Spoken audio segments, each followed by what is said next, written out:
Hello and welcome to 5 Questions in 5 Minutes. I'm honoured to have with me today Mary-Liz Ivan, who is an expert and specialist in large-scale organisational transformation. Thank you for joining us, Mary-Liz, and thank you for giving up the time. I'm going to dive straight in and ask you, when and how did you first know that you were interested in organisations and their structure? That's interesting. I was studying commerce and economics in university, and I honestly started to get a little bit bored with the finance, accounting, and economics side of things. And it was there that I came across organizational behavior. And I found that quite interesting, less predictable.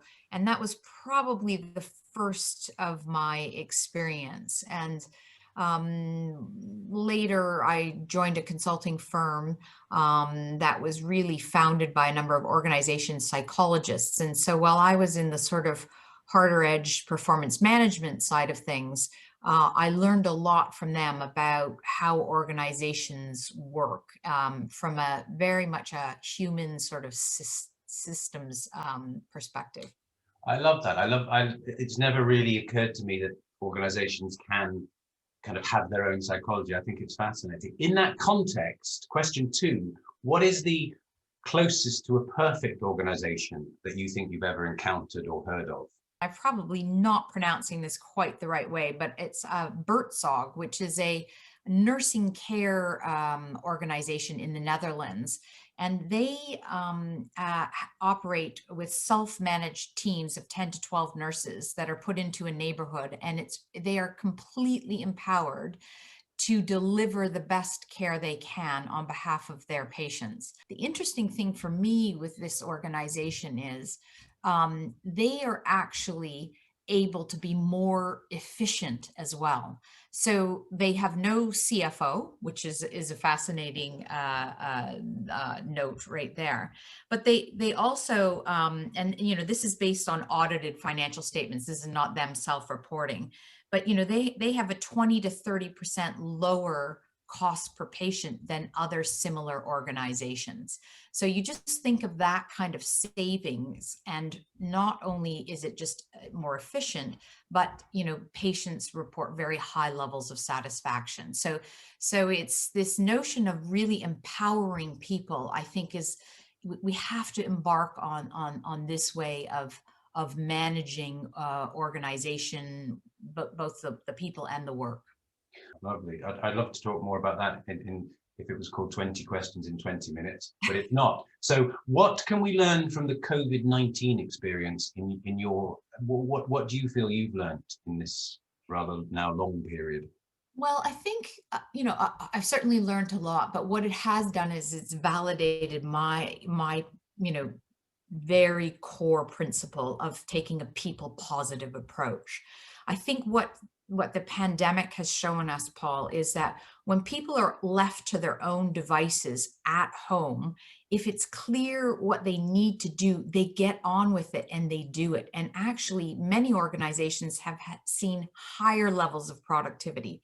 Now, we've been into this now for 10 months. So I think some of those higher levels of productivity are probably leveling off now. I don't have any data to suggest that, but I think there is sort of people are tiring of being at home and missing the social interaction. But, there was a notion that, working from home, people weren't really working very hard. And the pandemic has shown anything but that. People really have put in, heroic efforts to keep organizations running, and productivity has gone up. And it just shows us, we can trust people when we're not, in the same office that they're going to do the right thing and they're going to be successful. It's fascinating to me in listening to your answers, both how the purpose of the organization and the purpose of the individual, we keep coming back to that, don't we, in order to make it, it's fascinating.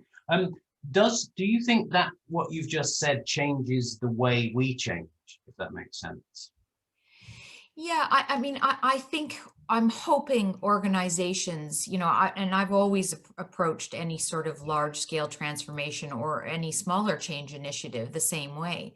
You need to communicate and you need to give people the benefit of the doubt, even when people are perhaps going to be losing their jobs. It's important to explain what the strategy is, why you need to make the cuts, And, people understand businesses have to make a profit or there won't be a business in the future. So I don't think it changes the way I approach change management, but I'm hoping more organizations will have stronger belief in, telling people about a crisis will allow them to better, rise up and do what needs to get done. Lovely, thank you. And the last question, Mary Liz, is what is the most challenging client situation or situations that you've encountered or do encounter?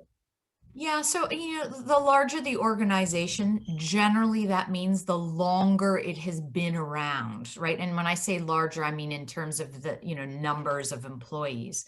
The longer they've been around, generally they have very ingrained cultures, norms of behaviors that are just very difficult to shift. In terms of those challenging organizations that are just so large, there ends up being layers and layers of bureaucracy and management, and the norms of behaviors are just very difficult to shift. Microsoft right now, that they're trying to have no more than 4 or 5 layers below the CEO. And that they're sort of a new age organization compared to some of the big packaged goods organizations. And that just allows information to flow up and down much more readily. So those organizations that are most difficult to shift are the larger ones that have really, strong cultures, and they've been successful off the back of that culture.